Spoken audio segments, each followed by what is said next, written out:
বেলাল ডাকতে বলে নবীজি আপনি আমারে দ্রুত কালেমা পড়াইয়া দেন।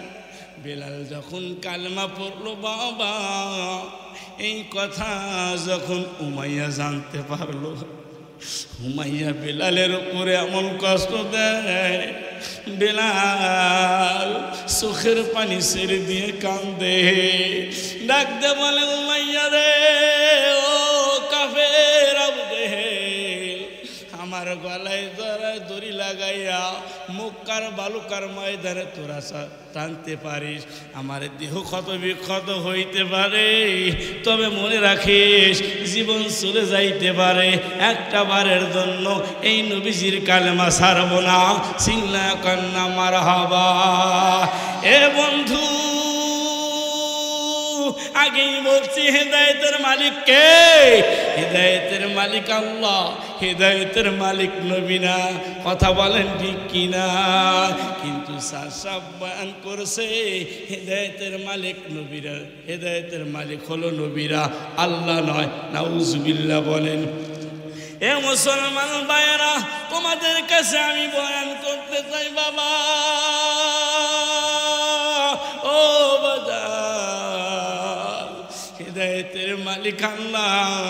হেদায়েতের কোলে যখন বেলালকে আল্লাহ উঠায় নিলেন, কালেমা পইরা যখন মুসলমান হইলেন, দেখেন বেলালকে আল্লাহ কত দামি করিয়া দিছে। চিল্লা কান্না মারহাবা। বেলাল ডাকতে মানে আল্লাহ,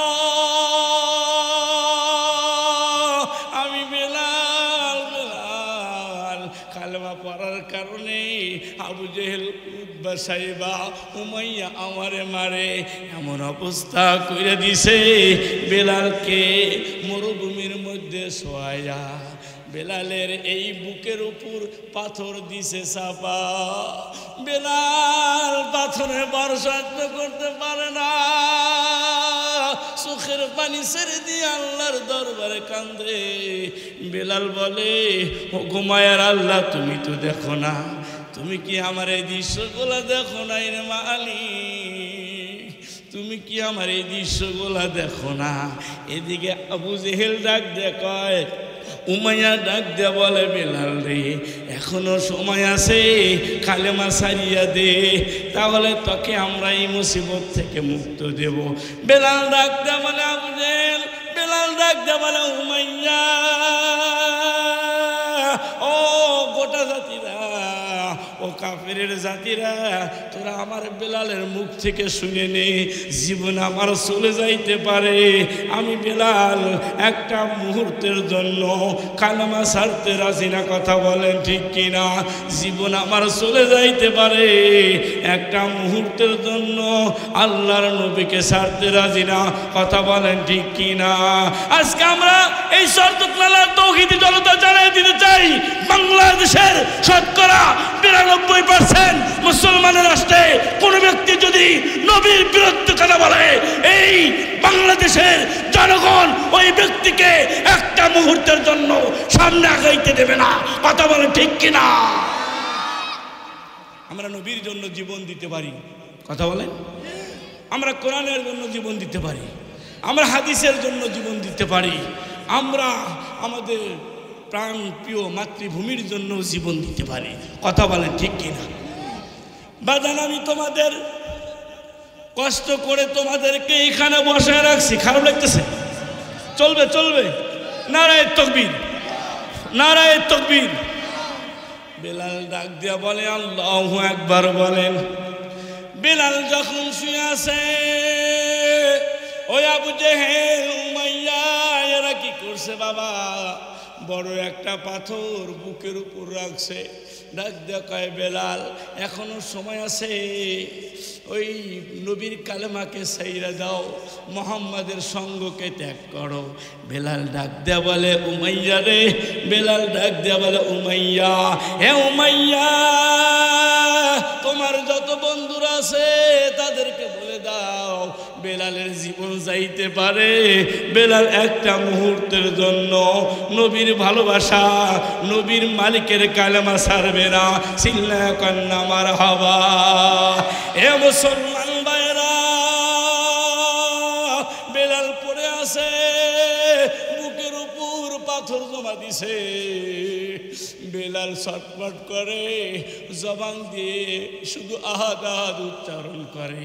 এবারে বেলাল ডাক দেখায়, মায়ার মালিক, ও মায়ার মালিক, তোমার নবীকে ভালোবাসার কারণে, তোমার কালেমাকে জবানে উচ্চারণ করার কারণে মক্কার কাফেররা আমারে এই বালুকার ময়দানে শোয়াইয়া কত বড় পাথর চাপা দিছে। তোমার নামটা জপতে আমার বড় কষ্ট হয়। আল্লাহু আকবার বল। বেলাল ডাক দেখায়, মায়ার আল্লাহ, তোমার নামটা নিতে বড় কষ্ট হয়, তবে মালিক তুমি তো সব পারো। তুমি তো পয়গম্বর ইব্রাহিমকে যখন আগুনের মধ্যে ফালাইছিল, তুমি তখন পয়গম্বর ইব্রাহিমের জন্য আগুনটাকে ফুলের বাগান বানাইছিলা। কথা বলেন ঠিক কিনা? ও মায়ার আল্লাহ, তুমি যদি ইব্রাহিম পয়গম্বরের জন্য যদি আগুনকে বাগান বানাইতে পারো, তুমি আল্লাহ কি পারো না আমার এই পাথরটাকে তুলার মতো পাতলা করে দিতে? বেলাল বলতে দেরি হইছে, পাথরটা তুলার মতো পাতলা হইতে দেরি হয় নাই। চিল্লা কান্না মারহাবা। এ মুসলমান ভাইরা, আবু জেহেল, উতবা, উমাইয়া এরা তো মনে করছে বেলাল তো মারা গেছে, বেলাল তো দুনিয়ার জমিনে নাই। সকালবেলা তারা বেলালের লাশটা ফালানোর জন্য চলে আইছে। আইসা দেখে বেলাল তো মরে নাই, বেলালের পাথরটা উপরে এইরকম পাতলা হয়ে ভাসতেছে, আর বেলালের জবান থেকে তৌহিদের এলান, কালেমার জিকির হইতেছে। চিল্লা কান্না মারহাবা। এ মুসলমান ভাইরা রে,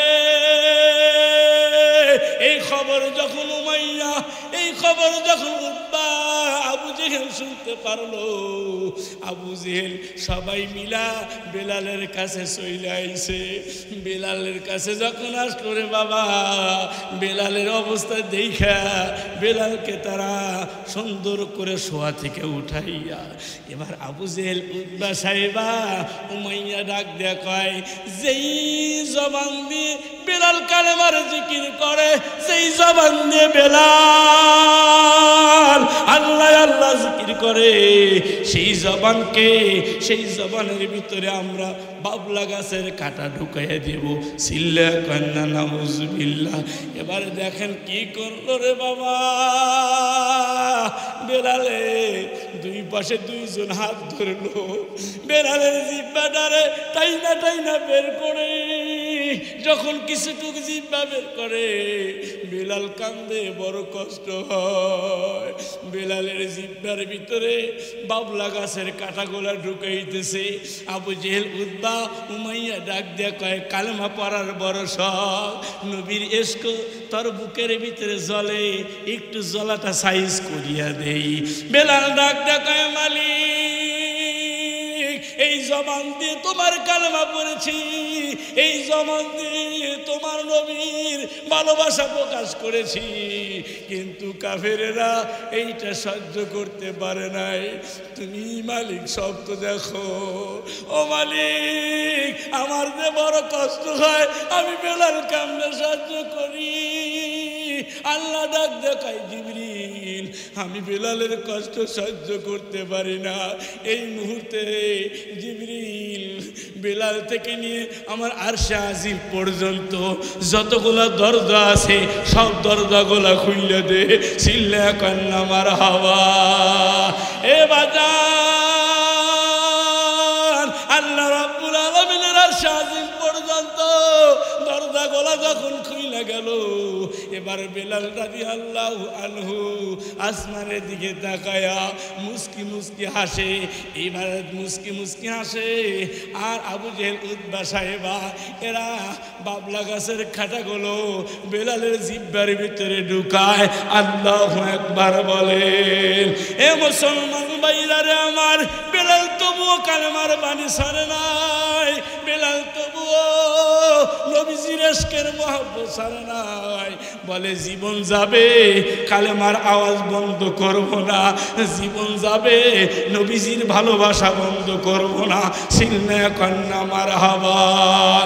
এ বাজার, এই দেখেন বেলাল কেমনে দামি হয়ে গেল রে বাবা। এই বেলাল রাদিয়াল্লাহু তাআলা আনহু ইসলামের জন্য কষ্ট করার কারণে আল্লাহ তারে দামি বানিয়ে দিছে। কথা বলেন ঠিক কিনা? আজকে যারা নবীর বিরুদ্ধে কথা বলে, কোরআনের বিরুদ্ধে কথা বলে, যারা মসজিদ মাদ্রাসা নিয়ে কথা বলে, আমরা তাদের বিরুদ্ধে দাঁড়াবো।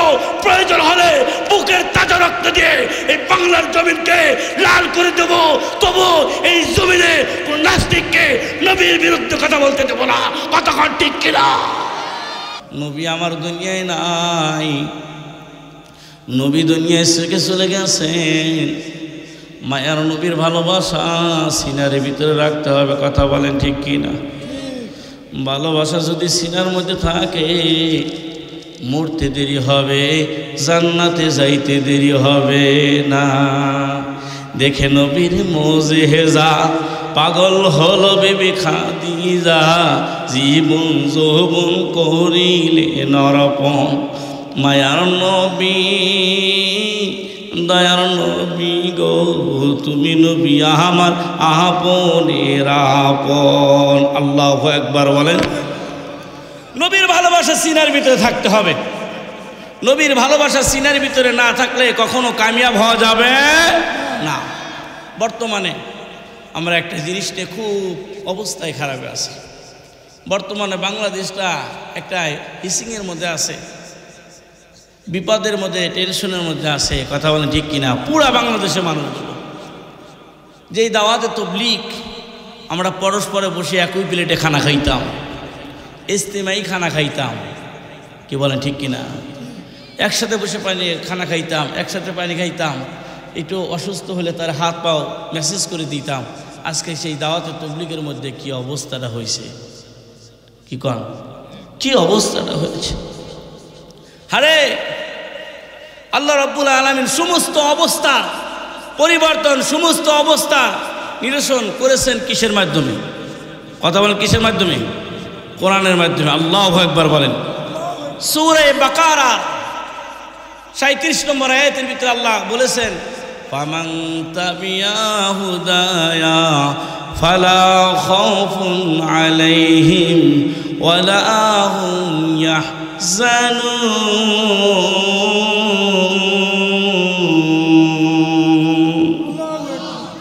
আল্লাহ বলেন, ফামান তাবিয়া হুদায়া, আমি যে হেদায়েত দিয়েছি, আমি যে হুদায়ের অর্থ হলো কোরআন, আমি যে কোরআন তোমাদেরকে দিয়েছি, এই কোরআনের অনুসরণ যদি করতে পারো তাহলে আমি আল্লাহ পাক ওয়াদা দিলাম, ফালা খাউফুন আলাইহিম ওয়ালা হুম ইয়াহজানুন। তোমরা দুনিয়াতেও কোনো টেনশন নাই, আখিরাতের জমিনেও কোনো টেনশন নাই। আল্লাহু আকবার বলেন। অন্য একটা হাদিসের ভিতরে নবীজি বলেছেন, তারাকতু ফিকুম আমরাইন, আমি দুইটা জিনিস তোমাদের মাঝে রেখে গেলাম, লাং তামাসসাকতুম বিহিমা, ওই দুইটা জিনিস যদি আঁকড়ে ধরে রাখতে পারো, তাহলে তোমরা কখনো গোমরা হবে না। এক নম্বর হলো কিতাবুল্লাহ, দুই নম্বর হলো সুন্নাত রাসূলিহি। এক নম্বর হলো আল্লাহর কোরআন, দুই নম্বর হলো রাসূলের হাদিস। এই দুইটা জিনিস যদি কেউ রাখতে পারে, আল্লাহ পাক তাকে কখনো গোমরা করবে না। আল্লাহু আকবার বলেন। আজকে আমরা কোরআন ছাড়ছি, যার কারণে সমস্যা। কথা বলেন ঠিক কিনা? আজকে আমরা হাদিস ছেড়েছি, কথা বলেন ঠিক কিনা? অথচ জানতে হবে আমাদের স্রষ্টা এক। কথা বলেন, আমাদের কোরআন এক, আমাদের হাদিসও এক, আমাদের নবীও এক, আমাদের মক্কাও এক, আমাদের মসজিদগুলো এক, আমাদের যেখানে থাকে, যে হালে থাকে মুসলমান সব এক। কথা বলেন ঠিক কিনা? আজকে একজন ব্যক্তির কারণে যেই ইজতেমার ময়দানে মানুষ, একটা খারাপ মানুষ, খুনি মানুষটা ইজতেমার ময়দানে গেলে মাথায় টুপি উঠতো, একটা মানুষ ইজতেমায় গেলে মানুষটা সুন্নতের রঙে রঙিত হইতো। একটা মানুষ, খারাপ মানুষও যদি ইজতেমার ময়দানে বসতো, গ্রামে আসার পরে ওই মানুষটা ওই সময়ের জন্য যুগ শ্রেষ্ঠ একজন বুজুর্গের মতন রূপ ধরতো। কথা বলে ঠিক কিনা? সেই ইজতেমার ময়দানটা একজন ব্যক্তির কারণে আপনারা সকলেই জানেন, সে হলো আমাদের স্যার সাহেব। এই স্যার সাহেবের কারণে আমি স্যার সাহেবকে এই জন্য কথা বলতেছি যে আমাদের মাপকাঠি স্যার সাহেব নয়, আমাদের মাপকাঠি হলো কোরআন, আমাদের মাপকাঠি হলো হাদিস, আমাদের মাপকাঠি হলো ইজমা, আমাদের মাপকাঠি হলো কিয়াস। কথা বলে ঠিক কিনা? এই ইজমা কিয়াস কোরআন হাদিসের বিরুদ্ধে যদি কেউ থাকে, সে যত বড় বুজুর্গই হোক না কেন, তার পাশে আমরা নাই। কথা বলেন। আর যদি কোরআন হাদিস ইজমা ও কিয়াসের পক্ষে যদি সে থাকে, সে যেমনই ব্যক্তি হোক না কেন, তার জন্য আমরা জীবন দিতে তৈরি আছি। কথা বলেন ঠিক কিনা? আজকেই উম্মতের মধ্যে একজন ব্যক্তি বিভ্রান্তি লাগায়া পুরা দেশটাকে এমন অবস্থা হয়ে গেছে, উম্মত এখন বিভিন্ন দিকে বিভিন্নভাবে ওলামায়ে কেরামেরও সমালোচনা করে, বিভিন্নভাবে গুনার কাজে জড়িত। কথা বলেন ঠিক কিনা? আজকে যেই মুয়াজ ভাই, মুয়াজ সাহেব, সাদ সাহেবের অনুসারী ওয়াসিউল ইসলাম আর ওসামা, এরা যারা আছেন, যারা এই সাদকে সামনে রেখে কাজ করতেছেন, আমি আপনাদের কাছে জানতে চাই, এটা বুঝতে চাই, এটা আপনার যারা ওস্তাদ, যাদের দর্শে বসার অনেকে উপযুক্ত না, সেই ব্যক্তি বিশেষটা আজকে জুবাইর পন্থী হকের আওয়াজ দিয়ে ময়দানে চিল্লাচ্ছে, আর আপনারা মুসলিমের কয়েকজন লোক পুরো দেশটাকে তছনছ করে দিয়ে মানুষকে পেরেশানির মধ্যে রেখে দিয়েছেন। কথা বলেন ঠিক কিনা? এই খেলা বন্ধ করেন, এই খেলা বন্ধ করেন। এই খেললে ইসলামের ক্ষতি হবে, মানুষের উম্মতের ভিতরে ফাটল সৃষ্টি হবে। উম্মত এমনি ওলামায়ে কেরামের কাছে আসতে চায় না, আর ওলামায়ে কেরামের কাছ থেকে দূরে চলে যাবে। কথা বলেন ঠিক কিনা? এই জন্য আমি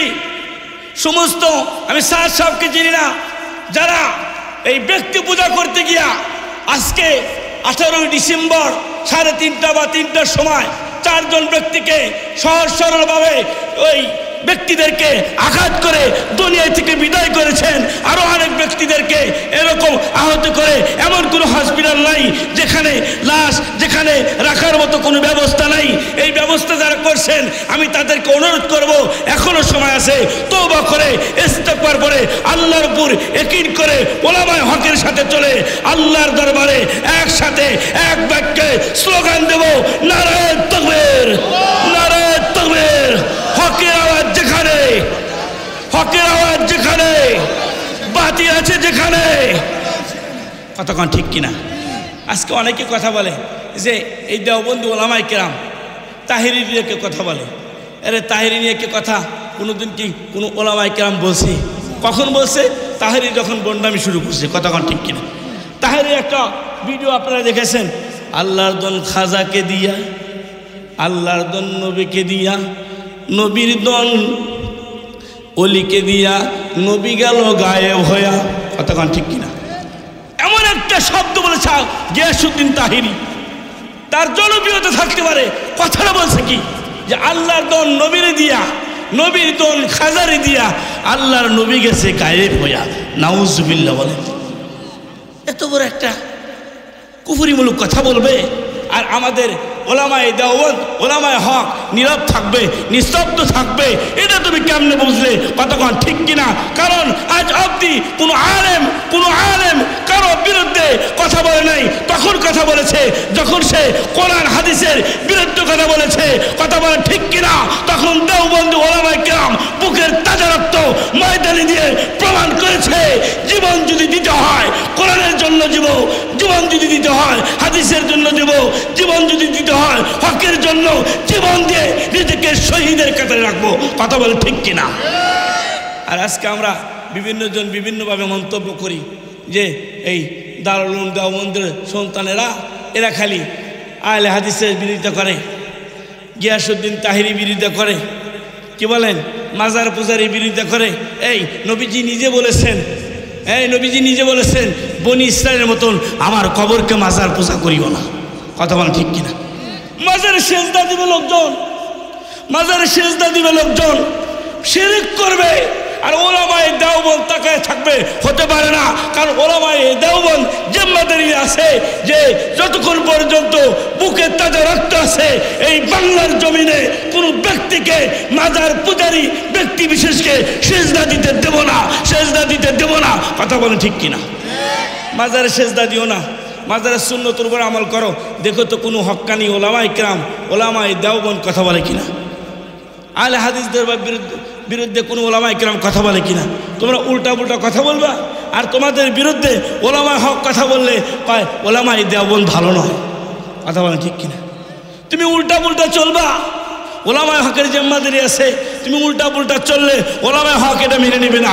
ওলামায়ে কেরাম বুকের তাজা রক্ত দিয়ে হলেও বাংলার জমিনে আল্লাহর দ্বীনকে টিকে রাখবে। কথা বলেন ঠিক কিনা? আল্লাহ আমাদের সহি বুঝ দান করুক, আমিন কর। বাবারে, দিল থেকে ব্যথা গলা বলতেছি, বাবা এই দুনিয়া থাকার জায়গা না, আজ না হয় কাল চলিয়া যাব। কথা বলেন ঠিক কিনা? এ বাজান, চোখের সামনে মা গেল, চোখের সামনে বাবা গেল, চোখের সামনে বিবি চলিয়া গেল, চোখের সামনে বন্ধু চলিয়া গেল। আরে দুনিয়াতে আসছিলাম একা, আবার যাইতে হবে একা। এ বাজান, তোমাদের পায়ে দুনিয়া বলি এখনো সময় আছে রে বাবা। ওলামায়ে কেরামের সহবতে চলিয়া যাও। ওলামায়ে হক যেমনে থাকতে বলে, ওলামায়ে কেরাম যেমনে চলতে বলে, ওইভাবে নিজের জীবনকে চালাও বাজার। আল্লাহ তোমাকে দুনিয়ার জমিনে ইজ্জত দিবে। কথা বলেন ঠিক কিনা? আমার আল্লাহ কোরআনুল কারীমের মধ্যে সুন্দর করে বয়ান করেছেন, ফাসআলু আহলায যিকরি ইন কুনতুম লা তা'লামুন। তোমার যে বিষয় জানা নাই, ওই বিষয়ে যদি জানতে চাও তাহলে ওলামায়ে হক্কানি আছে, যারা জানে তাদের কাছ থেকে জেনে নাও। কথা বলেন ঠিক কিনা? এবার জান, তোমার যে বিষয় জানা নাই, ওই বিষয় যে জানে তার কাছ থেকে জেনে নাও। দেখতে পারবা দুনিয়াতে আল্লাহ ইজ্জত বাড়ায় দিছে, আখিরাতে ইজ্জত বাড়ায় দিছে। কথা বলেন ঠিক কিনা? এবার জান, তোমাদের পায়ে দুনিয়া বলি রে বাবা, সময় বড় অল্প, কে কোন সময় চলিয়া যায় হায়াতের কোনো গ্যারান্টি নাই। কথা কন না বাজান রে আমার, আমরা কখনো স্যার সাহেবের বিরুদ্ধে কথা বলতাম না। স্যার সাহেবকে আমরা ইজ্জতের উচ্চ শিখরে রাখতাম, কারণ স্যার সাহেব আমার নবীজির সাহাবী আবু বকরের বংশধর থেকে চলে আসছে। আল্লাহু আকবার বলেন। স্যার সাহেবের পায়ে দুনিয়া বলি বাজান, এখনো সময় আছে। তোমার যে মাসলা ভুল আকিদা গোলা দিয়েছ, যেই ভুল আকিদায় তুমি বিশ্বাসী, ওই ভুল আকিদা গোলা সম্পর্কে ওলামায়ে দেওবন্দের সাথে বসিয়া ওই আকিদা গোলা তুমি ঠিক করিয়া নিয়া, তোমার আকিদা যদি ভুল থাকে তওবা করিয়া নাও। আর যদি ওলামায়ে দেওবন্দ যদি বলে ঠিক আছে, তাহলে তুমি চলো, দেখবা বাংলার ওলামায়ে কেরাম তোমাকে মাথার উপর রাখবে। কথা বলেন ঠিক কিনা? কারণ বাংলাদেশের জমিন এটা নবী প্রেমিক জমিন। এই জমিনের মধ্যে 4 জন সাহাবীর লাশ আছে।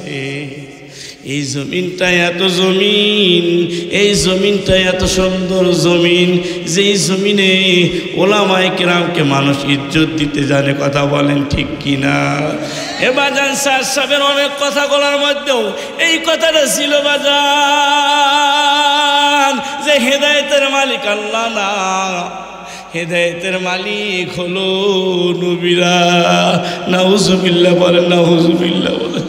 অথচ আল্লাহর পয়গম্বর কোরআনুল কারীমের ভিতরে নবীর ব্যাপারে আল্লাহ নাযিল করেছেন। নবীর চাচা আবু তালিব যেদিন দুনিয়ার জমিন থেকে বিদায় হয়ে যাবে,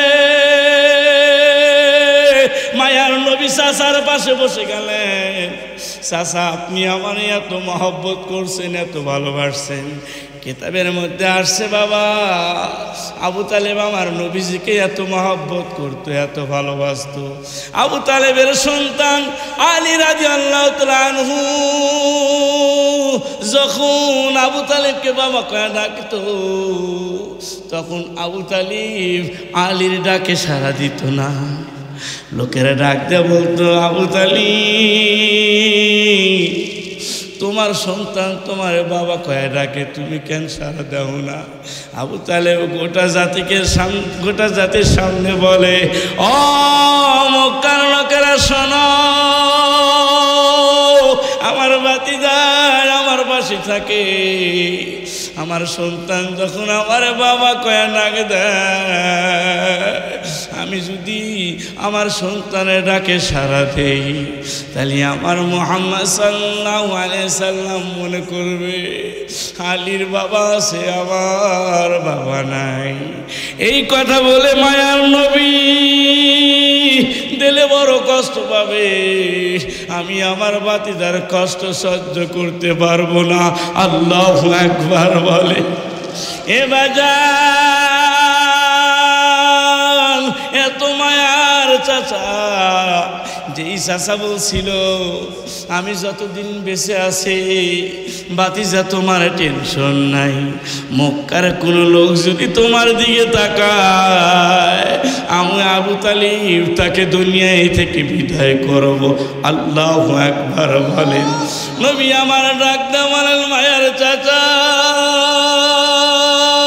আমাকে এত মহব্বত করো তো, চাচা যেদিন দুনিয়ায় থেকে বিদায় হয় সেদিন আমি চাচার কাছে গিয়া বললাম, চাচা তুমি আমার এত মহব্বত করো, তুমি আমার এত ভালোবাসো, চাচা তোমার কাছে আমার একটা অনুরোধ, ও চাচা একটা বারের জন্য কালেমা পড়ে নাও, যাতে আমি কিয়ামতের ময়দানে তোমাকে সুপারিশ করে জান্নাতে নিয়ে যাইতে পারি। এবার আবু তালেব ডাক দেখায়, ভাতিজা রে, তোমার দিনকে আমি বিশ্বাস করি, তুমি আখিরি জামানার পয়গম্বর। বাংলাদেশে এক রাখাল বকরি চড়াইতেছে, রাখালের কাছে ওখানে গেলেন, রাখাল ভাই তুমি কি পারবানি আমার মায়ার নবীর জন্য একটু তোমার গাভীন, তোমার দুধ দেওয়া ছাগল থেকে একটু দুধ দিতে? এবার রাখাল ডাক দেয়া বলে, ও আছে না মুসাফির, আমি তো তোমাকে চিনি না, আর এই বকরির পালের মালিকও আমি না, আমি মালিকের অনুমতি ছাড়া তোমারে দুধ দিতে পারবো না। ডাক দেখায়, রাখাল দে না, রাখাল দে না। রাখাল ডাক দেখায়, চেয়ে কাম হবে না, আমার মালিকের অনুমতি ছাড়া আমি তোমাকে এক ফোঁটা দুধ দিতে পারবো না। আবু বকর সিদ্দিক বারাকান্ত মন নিয়া জাবালে সুরে যেই জায়গায় নবীজি আত্মগোপন করেছিলেন, মায়ার নবীর পাশে গেলেন, ডাক দেখায়, মায়ার নবী রাখাল তো আপনারে দুধ দিল না, আপনি পিপাসায় কাতর হয়ে আছেন, আমার জীবনের বদলায় যদি আপনার পিপাসা দূর করতে পারতাম আমি আবু বকর বড় খুশি হইতাম। ও মায়ার নবী, আপনারে আমি কি দিয়ে আপনার পিপাসা দূর করি? মায়ার নবী আবু বকরকে ডাক দেয়, বলে আবু বকর যাও, বকর যা, রাখালের কাছে গিয়ে বল রাখাল একটা ছোট্ট পাটি বাচ্চা দিবে কিনা। রাখালের কাছে গিয়ে বল এত একটা ছোট্ট বকরির ছানা যেন আমারে দেয়, যেই বকরি কোনোদিন দুধ দেওয়ার ক্ষমতা নাই, যেই বকরির এখনো ছোট ছোট স্তন হয়েছে, যেই বকরি এখনো বাচ্চা দেয় না, যেই বকরি দুধ দেওয়ার কোনো ক্ষমতা রাখে না, এমন একটা বকরি রাখালের কাছ থেকে চেয়ে নিয়ে আসো। আবু বকর সিদ্দিক জাবালে সুর থেকে নাইমা রাখালের কাছে চলে গেলেন। ভাই রাখাল, বড় বকরি দিতে তো তুই রাজি হস না, কারণ বড় বকরির থেকে যদি দুধ দহন করে খাই, মালিকের অনুমতি ছাড়া তুই দুধ দিলি, কিয়ামতের ময়দানে জবাবদিহি করতে হবে। এ রাখাল, আজকে আমি বড় বকরি চাই না, আমি তোমার কাছে আইছি, এমন একটা বকরির ছানা আমারে দাও, যেই বকরির ছানা দুধ দেওয়ার কোনো ক্ষমতা নাই, ছোট ছোট স্তন উঠছে। এবার রাখাল ডাক দেয়া বলে, এমন বাচ্চা নিয়ে যদি তুমি যাও তাহলে কোনো সমস্যা নাই, কারণ যেই বাচ্চা দুধ দেওয়ার কোনো ক্ষমতা নাই, সেই বাচ্চারে যদি তুমি নিয়ে যাও তাহলে মালিকের কাছে আমার কৈফিয়ত দেওয়া লাগবে না। এবার আবু বকর সিদ্দিক ছোট্ট বকরির ছানাটারে খোলের মধ্যে নিয়া জাবানের সুরে যখন উঠিয়া মায়ার নবীর কাছে গেলেন, ওইদিকে রাখাল বেচারা আবু বকর সিদ্দিকের পিছে পিছে রওনা হয়ে গেলেন। আমি আজকে দেখব এই ছোট্ট বকরির ছানা দিয়ে কি করে। যখন আবু বকর সিদ্দিক এই ছোট্ট বাচ্চাটাকে মায়ার নবীর পাশে আনলেন, আবু বকর সিদ্দিক বলেন, আমি তাকে দেখি বকরির ছোট ছোট স্তন, দুধ দেওয়ার কোনো ক্ষমতা নাই। আমি মায়ার নবীকে দেখলাম, নবীজি বিসমিল্লাহ বলে যখন ছোট্ট বকরির ছানার স্তনের মধ্যে হাত লাগাইয়া দিছে, নবীজি যখন হাত লাগাইয়া দিলেন, এবার বকরির ছানা মালিকের দরবারে মুখটা উঁচু করে বলেন, মালিক, আমি জানি আমার বকরির স্তনে দুধ নাই।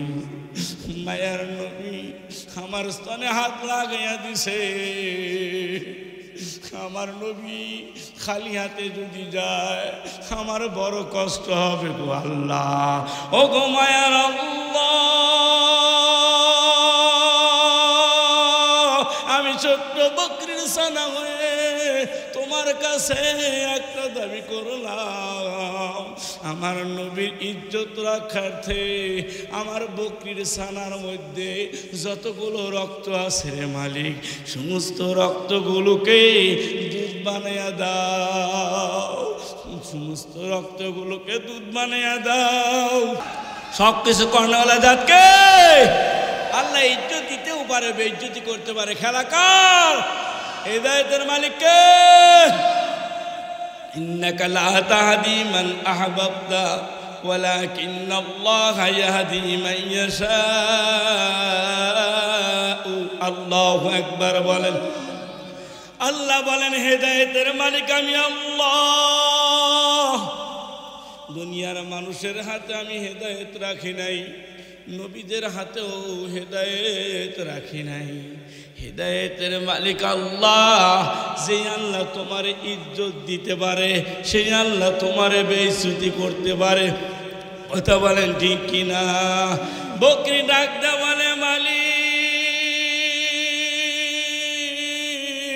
আমি জানি আমার স্তনে দুধ নাই, কিন্তু আমার শরীরে তো রক্ত আছে।